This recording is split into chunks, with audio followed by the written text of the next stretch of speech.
昨天习近平的讲话全文很长，但是有一个新词儿，让人听了以后心里一激灵。人们突然就想到两个人，其中有一个现在还活着呢，就在中国。他当年那句话，让中国老百姓现在脑瓜子还嗡嗡的。大家好，我是大卫，美西时间8月17号。昨天江泽民诞辰100周年，这是习近平的独角戏。那跟班总理只是一个司仪。全文2个多小时其中有一个词儿让老百姓不知该怎么想，应该说是吓得捏呆呆发愣了。那就是见证100年的伟大复兴。什么意思呀？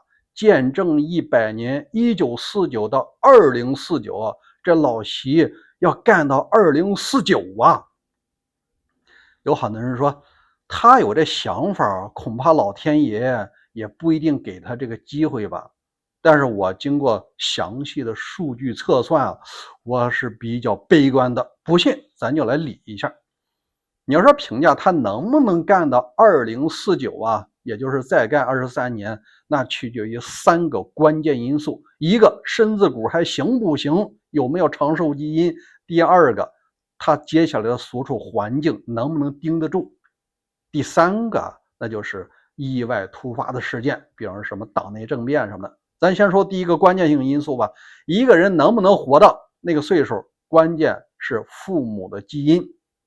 我看了一下数据他老爹习仲勋是活了89岁，1913年到2002年，那个时候的医疗水平不咋地，但是人家也活了89岁呀。他母亲我看了一下，现在是整整100岁，还活着呢。因为他是生于1926年，应该说他的父母妥妥的长寿家族。就是他姐姐吧，人家也70多岁了，身体依然硬朗，也就是讲只要他不作，活到这个100岁还是很有希望的。除了这个长寿基因另外一个因素就是他所处的健保环境能不能跟上。我呢有3个指标，咱们来加权平均一个。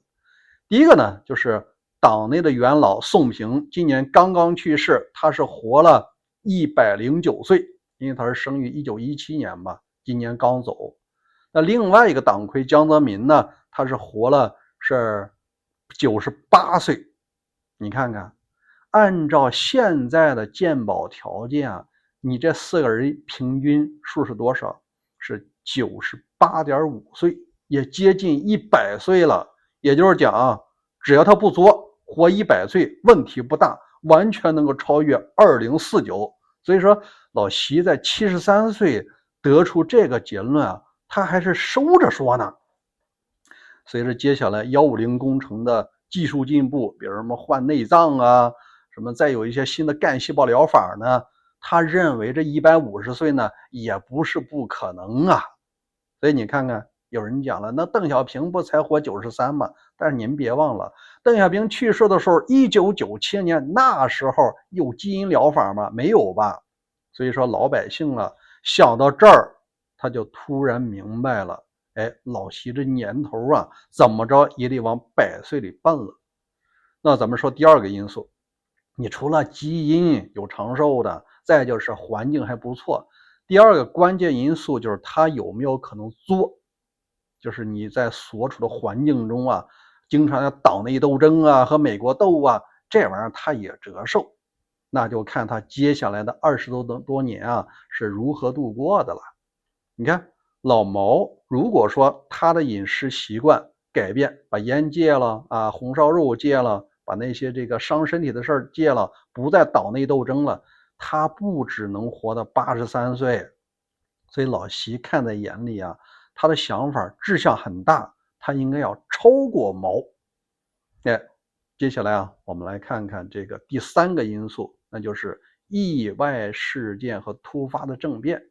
以前的节目咱讲过了，现在如果你中央警卫局和中央军委主席办公室主任这些关键岗位，你要是不拿在手里，或者不能完成彻底的这个掌控，政变啊是没有机会的，毕竟刀把子几乎就成为他的家族成员了。你看吧，所以啊，老百姓就想起两位10几年前说话的人，一个叫什么呢？就是高善文，他在今年已经去世了。以前咱节目讲过，他说过，2018年的时候啊，老习和川普在第一任期打了贸易战，高善文就讲，国家如果把方向弄错了，30岁以下的年轻人啊，您就洗洗睡吧，这辈子就过去了。啥意思？你人要活，他能活100岁，他有长寿基因，一般老百姓没有啊，能活70、80岁就不错了。你看看30多岁，再过30来年，这辈子不也就过去了吗？那另外一个人说的话，更让老百姓心里是拔凉拔凉的，那就是现在仍然在中国经营美团的王兴。他在2019年的时候说过一句话，他说今年是过去最难的一年，最差的一年，但是呢也是未来10年最好的一年。